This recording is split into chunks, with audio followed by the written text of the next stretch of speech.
시청자 여러분 안녕하십니까? VOA 뉴스투데이 시작합니다. 커트 캠벨 백악관 국가안보회의 인도태평양 조정관이 바이든 정부 인도태평양 전략의 핵심 중 하나로 동맹과의 심도 있는 협력을 꼽았습니다. 그러면서 이를 신냉전으로 바라보는 중국의 시각을 거부했습니다.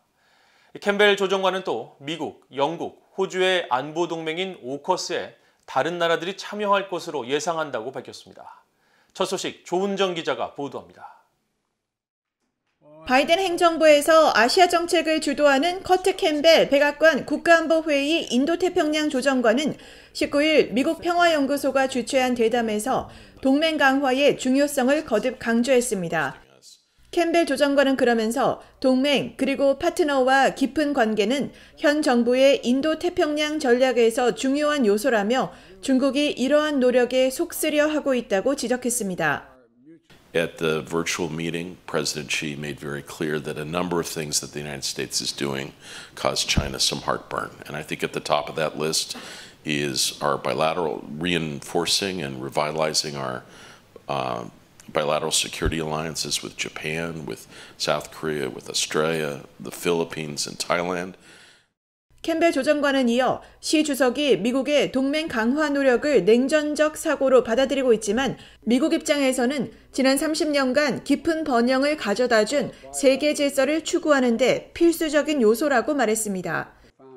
또 동맹과 기술 협력에 있어 지금까지 가장 큰 협력 분야는 반도체라며 한국, 타이완, 유럽 국가들을 언급했습니다. 캠벨 조정관은 한편 중국이 1990년대 중반부터 조선, 핵 등 전 분야에 걸쳐 사상 최대의 국방력 강화에 나섰으며 많은 아시아 국가들이 마쿠에서 이에 우려를 나타내고 있다고 지적했습니다. 미국, 영국, 호주의 안보 동맹인 오커스는 이에 대한 대응 성격이라면서 앞으로 다른 나라들의 참여 가능성도 시사했습니다. This part of the arrangement is meant to be an open architecture, and we expect that other countries, both in Asia and Europe, will participate with us. Perhaps not immediately, but over time. So it's made clear that they'll have to be careful work in terms of scoping about certain sharing of sensitive technology. 오커스는 최근 구축된 미국, 영국, 호주의 안보 동맹으로 안보와 국방기술 협력을 도모하며 특히 호주의 핵 잠수함 보유를 지원할 예정입니다. 캠벨 조정관은 미국의 인도태평양 전략은 중국과의 경쟁만이 목표가 아니며 영내에서 미국이 지도력을 유지하고 기여하려는 것이라고 강조했습니다. VOA 뉴스 조은정입니다. 조 바이든 미국 정부가 최근 러시아 등의 랜섬웨어 대응을 강조하고 있는 가운데 북한의 사이버 역량도 주변국을 위협한다는 지적이 거듭 제기됐습니다. 또 북한 연계 해킹 조직이 올해 사이버상에서 신분 도용 공격에 집중했다는 분석도 나왔습니다. 박형주 기자가 취재했습니다. 바이든 행정부의 사이버 안보 정책을 총괄하는 크리스 잉글리스 백악관 국가사이버국장은 18일 민간단체가 주최한 사이버 안보 관련 회의에서 북한이 최근 미국 정부의 랜섬웨어 대응 국제회의를 비난한 것에 대해 질문을 받았습니다. 잉글리스 국장은 이에 대해 당시 회의에 참석한 35개국 모두 랜섬웨어는 미국뿐 아니라 모든 나라의 문제라는 인식을 공유했다며 북한 정부의 비난은 대응할 가치가 없다고 일축했습니다. North Korea would say that. That's not the least bit surprising. I just don't think that I have, any sense of credibility in the spokesperson there. 사이버 안보를 주요 국정 현안으로 다루고 있는 바이든 행정부는 지난 2일 한국과 일본 등 35개국과 함께 랜섬웨어 대응 국제회의를 개최했는데 북한 외무성은 최근 이와 관련해 미국은 세계적인 해킹 공격 사건이 일어날 때마다 병적 거부감을 가지고 우리를 때도 없이 걸고 들고 있다고 주장하며 이는 허위와 날조로 일관된 또 하나의 반공화국 모략극이라고 비난했습니다. 미국이 최근 범정부 차원에서 사이버 안보를 강조하는 것은 미국 연방정부기관과 인프라망 등을 겨냥한 러시아발 랜섬웨어 공격이 직접적인 원인이지만 북한 또한 국제사회에서 악의적인 사이버 행위자로 지목되고 있습니다.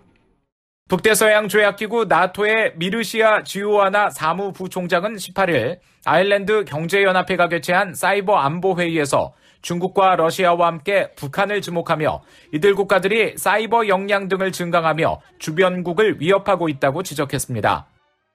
Countries like North Korea use cyber, drone and missile technology to threaten neighbors and further their interests.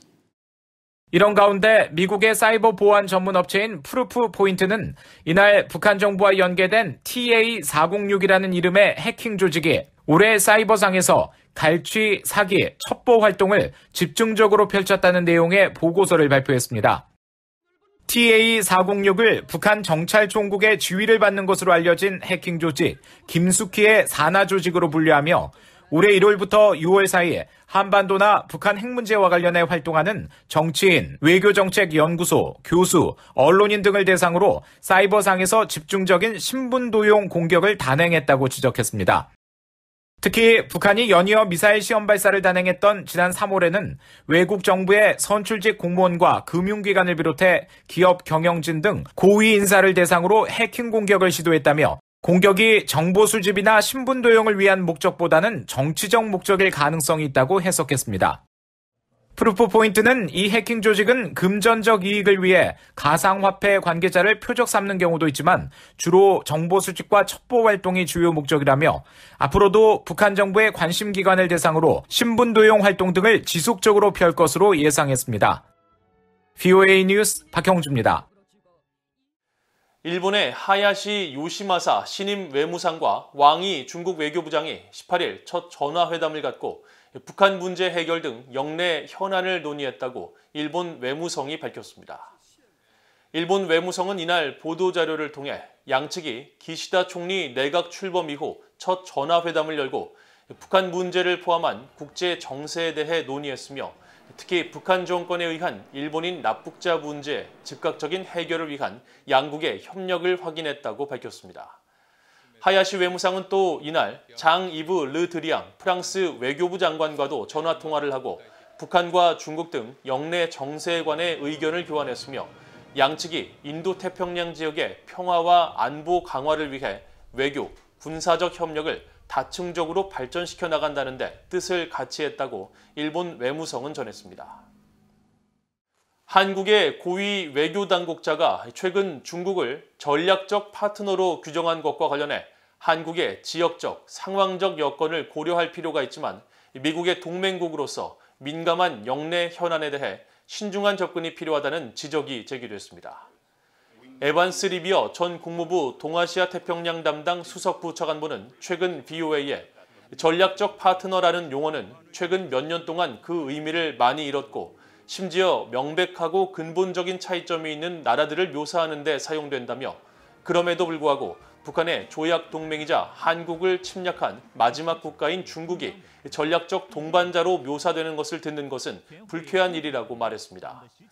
국제위기안보센터의 킹 멜로리 랜드연구소 국장은 경제관계에 관한 한국은 중국의 전략적 파트너가 맞지만 이것이 군사와 안보 관계에는 적용되지 않는다고 설명했습니다. 앞서 최종건 한국 외교부 1차관은 지난 15일 워싱턴에서 열린 한미 전략 포럼에서 중국이 전략적 파트너라면서 한중 간 무역 규모가 한미, 한일 간 무역량을 합친 것보다 크고 우린 거기서 돈을 벌고 있어 무시할 수 없다고 언급했습니다. 탈북민들의 한국 내 정착을 돕는 남북하나재단 부서장에 탈북민 출신으로는 처음으로 여성인 김영희 산업은행 선임연구위원이 임명됐습니다. 한국통일부 산하 남북하나재단은 19일 개방형 직위에 대한 공모 절차를 통해 대외 협력부장으로 탈북민 출신인 김 선임연구위원을 선발했다면서 김 연구위원이 오는 22일 임명장을 받고 업무를 시작할 예정이라고 밝혔습니다. 김 연구위원은 북한에서 경제대학을 졸업하고 지난 2002년 탈북해 한국에 입국했으며 산업은행 수석연구원과 북한 경제팀장, 국회 외교통일위원회 자문위원과 통일부 정책자문위원 등을 지냈습니다. 남북 하나재단은 북한 이탈 주민의 성공적인 정착과 생활 안정을 지원하기 위해 북한 이탈 주민의 보호와 정착 지원에 관한 법률에 따라 2010년 9월 설립된 기타 공공기관으로 하나재단에서 탈북민을 부서장으로 임용한 것은 2010년 재단 창립 이래 처음입니다. 이상으로 VOA 뉴스투데이를 모두 마칩니다. 시청해주신 여러분 고맙습니다.